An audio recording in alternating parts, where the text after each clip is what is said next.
రైతు బంధు ఇద్దామని చెప్పి 7,600 మనం ఖజానాలో పెడితే ఉత్తరం రాసి ఆపిండు రేవంత్ రెడ్డి. ఎలక్షన్ కమిషన్ కు ఉత్తరం రాసిండు, రైతు బంధు ఇస్తే ఓట్లు ప్రభావితం అయితే ఇయ్యద్దు అని. అప్పుడు ఎలక్షన్ కమిషన్ ఆపింది.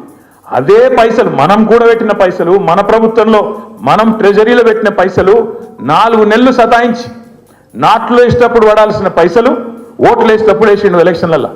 అది తప్ప ఒక్క రూపాయి కూడా రైతుకి ఇచ్చింది లేదు. ఇక రుణమాఫీ విషయం మీకు తెలుసు. రుణమాఫీ అంత మోసం.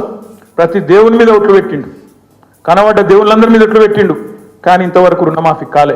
మొన్న అసెంబ్లీలో అడిగిన నేను, పోదాంపా మరి మీకు కొండారెడ్డిపల్లె పోదామా, కొడంగల్ పోదామా, ఒక్క దగ్గర నన్న 100% రుణమాఫీ అయిందని చెప్పి రైతులు చెప్తే రాజకీయ సన్యాసం తీసుకొని రాజీనామా చేసి ఆడికెళ్ళి పోతామని చెప్పినాం.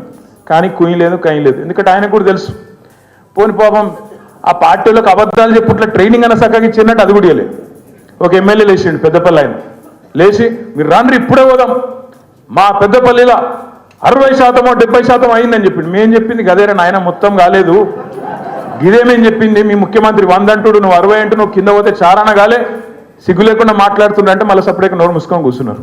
ఇక ఈ మోసం చెప్పాలి.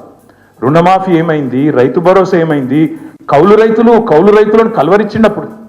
కౌలు రైతులు 22 లక్షల మందికి ఉత్తరం రాస్తున్నా, కేసీఆర్ ఇస్తలేడు మీకు, నేను ఇస్తా అన్నావు, ఏమైంది అని అడగాలి. ఇది మర్చిపోని కేసు.